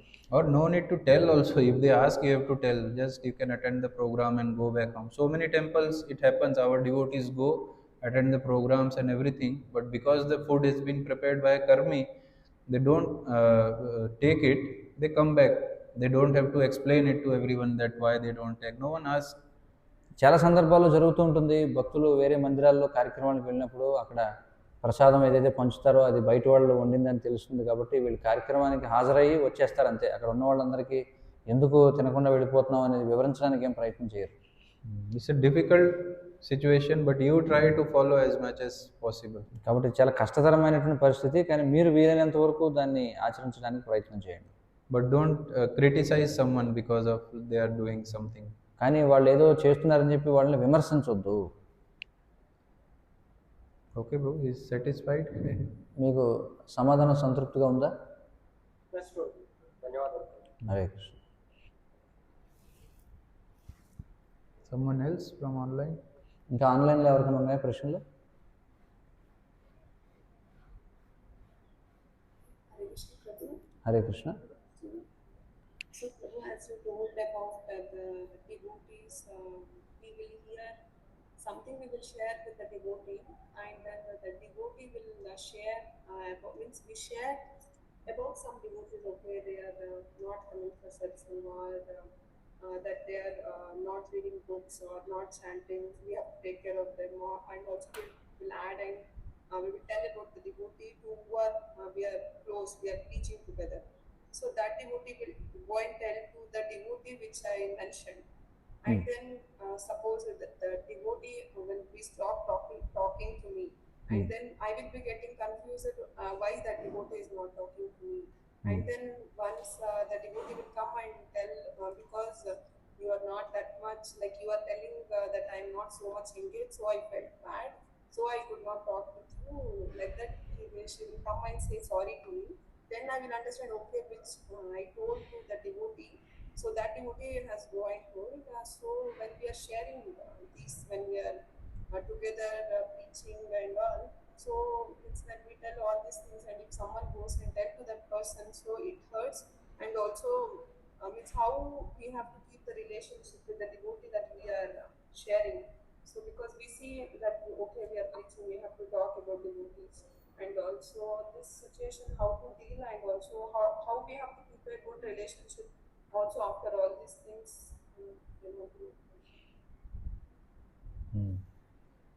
సో ఇప్పుడు ప్రశ్న ఏమిటంటే, మనం ప్రచారంలో భాగంగా భక్తులతో కలిసి మనం ప్రచారం చేస్తూ ఉంటాం. అయితే ఎవరో మనకి సన్నిహితంగా ఉన్న భక్తులతో మరొక భక్తుల గురించి మనం ఏదో చర్చిస్తాం, ఇలా జరిగిందని. మనం ఎవరితో చర్చించామో వాళ్ళు వెళ్ళి ఎవరైతే చెప్పారో వాళ్ళకి ఎవరి గురించి ఏది చర్చించబడుతుందో వాళ్ళ దగ్గరికి వెళ్ళి చెప్తారు. సో ఆ విధంగా ఏమవుతుందంటే సంబంధాలు అనేవి దెబ్బతింటాయి. ఎలా వ్యవహరించాలని చెప్పుకుంటున్నాం. So first of all, we have to be very careful with whom we are doing this Guhyam Akhyati Prichyati, to whom we are telling. కాబట్టి మొట్టమొదట మనం అర్థం చేసుకోవాల్సింది గుహ్యమాఖ్యాతి పృచ్ఛతి అనేది మనం ఎవరితో చేస్తున్నాం అనేది తెలుసుకోవాలి. It's not that with anyone we can do. ఎవరితో పడితే వాళ్ళతో చేయకూడదు. It is very, very foolish on that person's part that we are opening our mind and then he is going and telling to other person that this Mataji told me this thing about you. So naturally he will become upset. So మూర్ఖత్వం ఏమిటంటే మనం అనుకుంటాం వాళ్ళు ఎవరితో చెప్పరని చెప్పి అలాంటి వాళ్ళతో వెళ్ళి చెప్తాం, కానీ వాళ్ళు వెళ్ళి వాళ్ళతో చెప్తారు. So it's not that first we have to select our means to whom we have to open our mind. It's not with everyone. To someone we trust that they will keep the confidentiality. కాబట్టి మనం ఎవరినైతే పూర్తిగా విశ్వసించగలమో మనం చెప్పినటువంటి విషయం వీరు అవతల వారికి చెప్పరు అనుకున్న వాళ్ళతో మనం వెళ్ళి చెప్పాలి. And if someone is coming and opening their heart to us, mind to us, we should be very mindful of the fact that we should keep their confidentiality intact. We should not go to the third person that this person, Prabhuji told me about this, so is it really true? Then both, it's natural they will clash with each other. కాబట్టి మనం ఎవరికి చెప్పాలో ముందు జాగ్రత్తగా ఎన్నుకోవాలి. అలాగే వాళ్ళు విన్నవాళ్ళు కూడా వాళ్ళతోనే ఉంచుకోవాలి, కానీ మళ్ళీ ఎవరి గురించి అయితే చెప్పబడిందో వాళ్ళ దగ్గరికి వెళ్ళి చెప్పకూడదు. ఇలా చెప్తే ఏమవుతుంది, పరస్పర ఘర్షణ ఏర్పడుతుందండి. So that's why I said no, Vaishnava dealings are we should be very sensitive, because this person, what Mataji told and what I understood, this person went in and told him that she has told like that, so that person is not talking to her. This is very insensitive from this person's part. Why he took the name of that Mataji? కాబట్టి ఇవన్నీ కూడా ఏంటంటే అర్థం లేనటువంటి వ్యవహారాలు అనమాట. అంటే కనీసం ఆలోచన లేకుండా చేసేటువంటి పనులు. ఎందుకంటే దీనివల్ల ఏమవుతుంది, ఇప్పుడు ఇద్దరు వ్యక్తులు మాట్లాడుకోరు. ఎందుకు మాట్లాడుకోవట్లేదంటే నువ్వు ఎవరితోనో నా గురించి ఎలా చెప్పావు అనే విషయం వీళ్ళకి తెలిసిపోయింది. కాబట్టి ఇవన్నీ అర్థం లేని వ్యవహారాలు. Or maybe sometimes they don't take names, but the matter which they are discussing, that person comes to know that this person only would have told because it happened between them. ఒక్కోసారి ఏమవుతుందంటే can you please repeat. Sometimes we don't tell the names that this person has told this about you, but the matter is such because it happened between those two only, that when we discuss this matter with that person, immediately he knows that, oh, he would have told about this. ఒక్కోసారి ఏమవుతుంది, మనం పేరు చెప్పకపోయినా సరే ఆ జరిగిన ఉదంతం ఏమిటో చెప్పేటప్పటికి వాడికి అర్థమైపోతుంది, ఆహా, ఇది వాళ్ళిద్దరికి మధ్య జరిగింది కాబట్టి వాడి గురించి చెప్పుకుంటాడని వీడికి అర్థమైపోతుంది. So in that manner also, in that case also, this person who is dealing between these two, he has to be very very sharp so as to present the case in such a manner that he should not think that yes, he is talking about that person or like that. It should be this person's ability to handle situation like that. కాబట్టి ఒకవేళ ఆ విధంగా చెప్పాల్సి వచ్చినా సరే చెప్పేవాళ్ళు చాలా చాకచక్యంగా చెప్పాలన్నమాట. అంటే మనం ఎవరికైతే చెప్తున్నామో వాళ్ళకి అనుమానం రాకూడదు, మనం పలానా వాళ్ళ గురించే చెప్తున్నాం. So I told about that person first, about that person, how to select to whom to open our heart. Very important. కాబట్టి మనం ఎవరితో మనం హృదయాన్ని విప్పి చెప్పుకోవాలి అనేది మనం ఎంచుకోవడం అనేది చాలా ముఖ్యం మొట్టమొదట. Second, I spoke about that person to whom someone is opening the heart. He should be very diligent, he should keep confidentiality. కాబట్టి ఎవరికైతే ఈ విషయాలు చెప్పబడ్డాయో వాళ్ళు కూడా ఏమైనా అర్థం చేసుకోవాలంటే ఈ వ్యక్తి నాకు తన యొక్క రహస్యాన్ని చెప్తున్నాడు కాబట్టి నేను విశ్వాసపాత్రంగా ఉండాలి, ఎవరికి చెప్పకూడదని ఇతను కూడా భావించాలి. And the third person who has stopped talking, to whom we are going and talking, they should also be very responsible. మరి ఎవరైతే మనతో మాట్లాడటం లేదో మూడో వ్యక్తి ఎవరైతే ఉన్నాడో వాళ్ళు కూడా చాలా బాధ్యత కలిగి ఉండాలి. We are discussing something with someone, then immediately he will be listening, words are going in the ear, but mind is going, who would have told, she would have told, he would have told, this like this going in the mind, and we are not listening also what the person is telling. అలాగే ఆ విన్నవాడు కూడా ఏమిటంటే అది వింటూనే మనం ఒక నిర్ధారణకు వచ్చేస్తాం, పలానా వాడే చెప్పుంటాడు ఖచ్చితంగా, కాబట్టి వాడు ఎలా ఎందుకు చెప్పాడు అనేది ఒక ఊహాగానం చేసేసుకుంటాం. And then we think about someone and we stop talking to them, or sometimes it happens we stop coming to temple altogether. అలా ఊహించుకుని మనం ఏం చేస్తాం, వాళ్ళతో మాట్లాడటం మానేస్తాం, ఒక్కోసారి మందిరానికి రావడం మానేస్తారు. So this is foolishness if we do like that. కాబట్టి ఆ విధంగా చేస్తే ఇది మూఢత్వం అన్నమాట. What we will gain by stop talking, to someone whom we don't like? What we will gain? మనకి నచ్చని వాళ్ళతో మనం మాట్లాడడం మానేయడం వల్ల మనకు వచ్చే లాభం ఏమిటి? ఇది మూర్ఖత్వం. Or what we will gain by not coming to temple? లేదా మందిరానికి రాకుండా ఉండడం వల్ల మనకు వచ్చే లాభం ఏముంటుంది? This will not help. So as I told that, okay, for some time you are hurt, you think, contemplate not speaking, but it should not be forever. కాబట్టి ఏదో కొంతకాలం పాటు మనకి మనసుకు బాధ కలిగి మనం మాట్లాడుకుంటూ ఉండొచ్చు, కానీ మనం తర్వాత మనం ఆలోచన చేసి పునరాలోచన చేసి విశ్లేషణ చేసుకొని మళ్ళీ మన జీవితాన్ని కొనసాగించాలి. So all these three parties which I included in this, everyone should be sensitive of each other. కాబట్టి మూడు వర్గాల వాళ్ళు ఎవరి గురించి అయితే చెప్పుకున్నామో వాళ్ళు చాలా ఆలోచనతో వ్యవహారం చేయాలి. Okay. అరే, ఇంకేమన్నా ప్రశ్నలు ఉన్నాయా?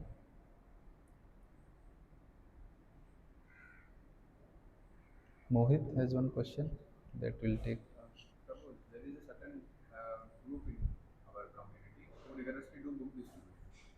So Here you are telling or in general? in general, so they rigorously do book distribution both offline and online, and sometimes they post the stories of the book distribution. So I read like a couple of stories. So it felt to me like they did book distribution on cheap basis. Cheat or cheap? Cheating. Cheat. And doing book distribution. So they are cheating the numbers rather than cheating the people to whom they are selling the books. In what sense? So one example I read a long time ago is that a devotee who has a daughter to get married. So he invited he searched various probable grooms online, and then they invited, and then they did book distribution to them, all of them, and they did not choose to give their daughter in hand to anyone. So in that basis, they are doing book distribution. Yeah, I know this story. And there is one more similar like this, and I've been reading messages from them, and they have completely stopped posting the real story. They are just posting the numbers. I did phone call, and then I made so and so. I sold these many Vaikuntavanis. So I was perplexed after listening. So you mentioned one story about Prabhupada where he cheated getting a reading. So they often quote these stories. Also some line in the purports like Prabhupada approved the cheating. So how far cheating is approved? Like, is it even a right? Is there a limit or something? Yeah. Is it even a right etiquette to distribute books? So ఈ పుస్తక వితరణకు సంబంధించినటువంటి ప్రశ్న.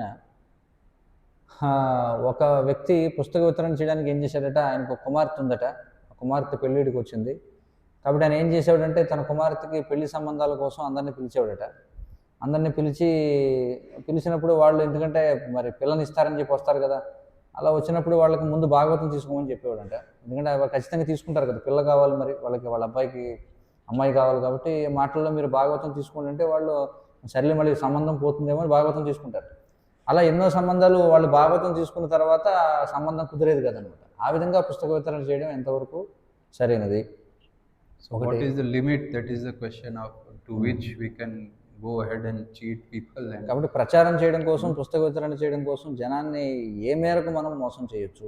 we can also kidnap someone and say that if you want your daughter back, you have to take these 10 sets of Bhagavatam or we will kill your daughter. లేకపోతే ఎవరి కుమార్తెనో లేకపోతే ఎవరన్నా అబ్బాయిని మనం కిడ్నాప్ చేసి మీ అబ్బాయిని మీరు మళ్ళీ తిరిగి పొందాలనుకుంటే 10 భాగవతం చెట్టు కొనుక్కుంటే కానీ మేము వదలం అని చెప్పి అనవచ్చు కావాలంటే. So at least they are not going to such extent. అలాంటి మరి తీవ్రమైనటువంటి స్థాయిలకు అయితే వెళ్ళటం లేదు కదా. So as I said before, we should not judge something about someone by looking just at one picture, just looking at one story. కాబట్టి ఒక కథనే చూసి మనం దాన్ని పూర్తిగా మనం నిర్ధారణకు వచ్చేయకూడదు. Our judgment may be based on just one WhatsApp message.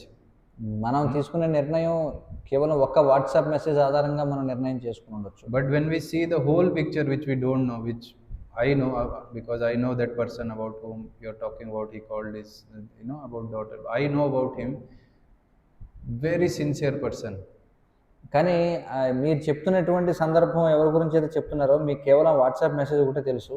కానీ నాకు వాస్తవంగా ఆ విధంగా ఎవరైతే పుస్తక వితరణ చేశాడో ఆ వ్యక్తి నాకు తెలుసు. అతను చాలా చాలా శ్రద్ధ కలిగినటువంటి వ్యక్తి. When there are camps and everything, then whenever there is break in the camps, right, Shravan Kirtan camps and so whenever there is break in the camp, what we will do in the breaks? We will go and speak with someone, or everyone does like that.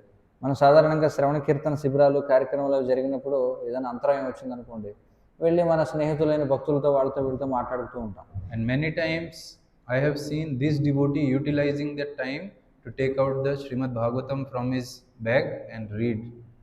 కానీ నేను చూశాను ఈ భక్తుడు ఎప్పుడు సమయం దొరికినా సరే అతడు వెంటనే తన దగ్గర సంచిలో ఉన్నటువంటి భాగవతం తీసి చదవడం నేను చూశాను. While returning from Tirupati Vyas Puja to his own place in the train, it was maybe 24-25 hour journey. He booked 12 Srimad Bhagavatam set on the trains, total strangers.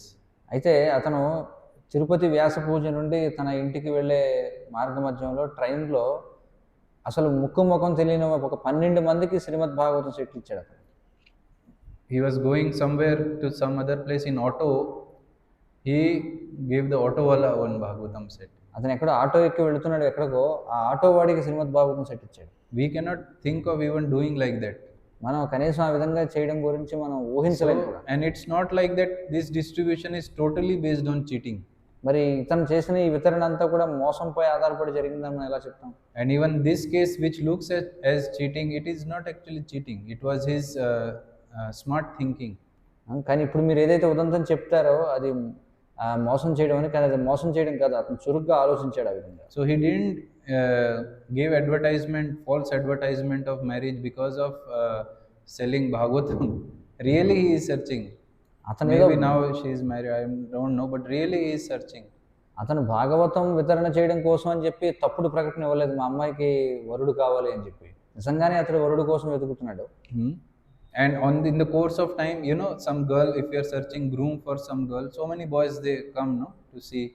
So maybe the girl did not like, okay, but he used it as an opportunity to preach to them Bhagavatam and gave them Bhagavatam. చాలాసార్లు మనం చూస్తుంటాం సంబంధాలు కుదిర్చేటప్పుడు వధువుకి, ఎందుకంటే అనేక మంది అబ్బాయిలు వస్తుంటారు వివాహం చేసుకోవడానికి, వాళ్ళలో ఆ వధువుకి వరుడు నచ్చి ఉండకపోవచ్చు, కాబట్టి ఎలాగో వాళ్ళు వచ్చారు కాబట్టి వాళ్ళకి భాగవతం వితరణ చేశారు. It's not that he sat together with his daughter and families and planned these things, like criminals they plan, make a chart. అంతేగాని వీళ్ళంతా not like that. వాళ్ళంతా కూర్చొని సరే మనం ఈ విధంగా కావాలని మనం ఇలా చేయాలని చెప్పి వాళ్ళు ఏదో కుట్ర పని ఈ విధంగా చేయలే, అవకాశం దొరికింది కాబట్టి వితరణ చేశారంటే. So he's a very nice devotee and distributing many books. And this was not actually cheating, which looks like cheating, but it was not actually like that. He didn't plan all that cheating that I will do like that. అతడు చాలా మంచి భక్తుడు, అతడేమీ కావాలని కుట్ర పని ఏమి చేయలేదు, అవకాశం అలా వచ్చింది కాబట్టి దాన్ని అలా వినియోగించుకున్నాడు. And whatever stories you see which looks like cheating, it is not to such a big extent. కాబట్టి ఏవైతే మనకి మోసంగా చూపించబడుతూ ఉంటాయో అవి అంత వాళ్ళు చెప్పినంత తీవ్ర స్థాయిలో మోసం అయి ఉండవు. The whole world is doing what and not, to cheat other people for money and killing. And so whole world is doing what and not. మొత్తం ప్రపంచం అంతా కూడా జనాన్ని డబ్బుల కోసం మోసం చేస్తూ ఉంది అనేక రకాలుగా. And here we have just told someone something and he took Bhagavatam said, so not such a big deal. మరి ఇక్కడ ఏదో అవకాశం వచ్చింది, అతను ఏదో 4 మాటలు చెప్పాడు, భాగవతం ఇచ్చాడు కాబట్టి అదేం పెద్ద విషయం ఏం కాదు. And this posting is just to encourage, so that others will see this and they will also start doing book distribution. కాబట్టి ఇది ఎందుకు దాన్ని వాట్సాప్లో పోస్ట్ చేశారంటే ఇతరులు కూడా ప్రేరణ కలిగి వాళ్ళు కూడా భాగవత పుస్తక వితరణ చేస్తారండి. But I understand the concerns because so many devotees have these concerns. Sometimes it is too much pushing, too much cheating. కానీ మనం అర్థం చేసుకోవచ్చు భక్తులకు ఉండేటువంటి ఇవి సమస్యలు. ఒక్కోసారి మరీ ఎక్కువగా బలవంతం చేస్తుంటారు, ఇవన్నీ చేస్తుంటారు, బాగా ఎక్కువగా మోసం చేస్తుంటారు. So it is all personal. We don't know what is there in whose heart, because if they are doing it just for the satisfaction of Guru Sadhu and Krishna Vaishnavas, then they are doing it very nicely.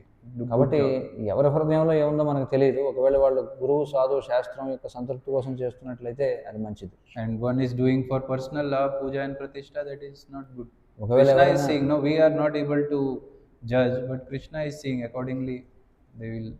కృష్ణుడు చూస్తున్నాడు కదా, వాళ్ళు ఏం పూజ లాభ ప్రతిష్ఠ కోసం చేయడం లేదు కాబట్టి కృష్ణుడు ఆ విధంగానే ప్రతిస్పందిస్తాడు.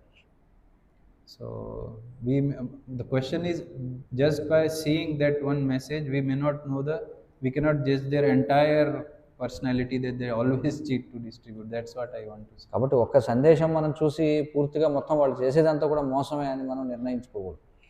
Prabhupada time they used to vigorously distribute books. Sometimes it was like harassment in the airport. ప్రభుపాదుల వారు ఉన్నప్పుడు చాలా విపరీతమైన తీవ్రతతో వాళ్ళు పుస్తక వితరణ చేసేవారు. ఎలా ఉండేదంటే కొన్నిసార్లు విమానాశ్రయంలో వచ్చే వాళ్ళని వేధించినట్టుగా ఉండేది. So both the sides you can see the Prabhupada comments that we should be sensitive of the this situation and like that. ప్రభుపాదుల వారు 2 వైపులా కూడా ఆయన తీర్పు చెప్పడం మనం చూస్తాం. జాగ్రత్తగా ఉండాలని చెప్తారు, అలాగే తీవ్రంగా చేయమని కూడా చెప్తారు. And then on the other side he said, by hook or crook give out a book or something. మరొక పక్కన ఏమన్నారు, ఏదో అయినా పర్వాలేదు మొత్తానికి పుస్తకం ఇవ్వనని కూడా చెప్పారు. So my point is we should know the entire picture before judging someone, not that they are entire cheaters only for name and fame they are posting that in the group or whatever. కాబట్టి ఏదో పేరు కోసం వాళ్ళు ఆ విధంగా పెట్టారనో కాదు, మనం ఒక సందేశాన్ని ఆధారంగా చేసుకుని వారి పూర్తి జీవితాన్ని మనం నిర్ణయించుకోవాలి. And on the other hand, we should keep on distributing books nicely. Then we will see that sometimes we also cheated. మరి మనం కూడా పుస్తకాలు వితరణ చేయడానికి శ్రద్ధగా ప్రయత్నం చేయాలి, కానీ ఒక్కసారి మనం కూడా మోసం చేసి ఉండొచ్చు. Krishna inspired to say us this, which was a small lie, but because of that small lie, it took the book. Then you come back and you realize, oh, I am also became a cheater. So not like కృష్ణుడు మనకు ఆ ప్రేరణ ఇస్తాడు ఏదో చిన్న అబద్ధం చెప్పడానికి, ఆ విధంగా పుస్తకం వెళుతుంది, కానీ దాని అర్థం మనం మోసగాళ్ళం అంటారు. Okay. అదే. So we should conclude here, right? 9:35. Yes, we can. Okay, so thank you everyone for listening, and I myself don't want to repeat whatever I have done in the past. So all these things I myself want to follow. So hopefully it will go to my ears. I will also try to follow. కాబట్టి చాలా ధన్యవాదాలు అందరికీ కూడా. నేను కూడా పూర్వం అనేకమైనటువంటి తప్పిదాలు చేసి ఉంటాను నేను. సో కాబట్టి ఇవన్నీ చెప్పడం వల్ల మళ్ళీ అవి నా చెవిలోకి వెళతాయి, ఆ విధంగా నేను కూడా జాగ్రత్తగా ఉంటాను. Hare Krishna, Krishna Krishna, Hare Hare, Hare Ram, Ram Ram, Hare Hare. So we thank Madhukanta Prabhu for giving his wonderful time, and also he's taken up nice concept, very important concept, so that everyone will be benefited, because we can see in our own life how important this is. Thank you Prabhu. So Madhukantha Prabhu వారు తమ యొక్క విలువైనటువంటి సమయాన్ని మనకి ఇచ్చారు ఈ అత్యంత ముఖ్యమైనటువంటి అంశాన్ని చర్చించడానికి. ఎందుకంటే మన నిజ జీవితంలో ఇవన్నీ కూడా చాలా కీలకమైనటువంటి విషయాలు, చాలా జాగ్రత్తగా ఉండాలి కాబట్టి అందుకనే వారికి అందరి తరపున ధన్యవాదాలు తెలియజేస్తున్నాం. హరే కృష్ణ. हरे कृष्णा. హరే श्री गौर निताय की जय. श्रील प्रभुपाद की जय. गौर प्रेमानंदे. हरे हरे. हरि बोल. శ్రీమాన్ మధుకంఠ ప్రభుకి జై. హరే కృష్ణ. हरे कृष्णा. हरे कृष्ण कृष्ण कृष्ण हरे हरे हरे राम. హరే हरे कृष्णा. प्रणाम. కృష్ణ.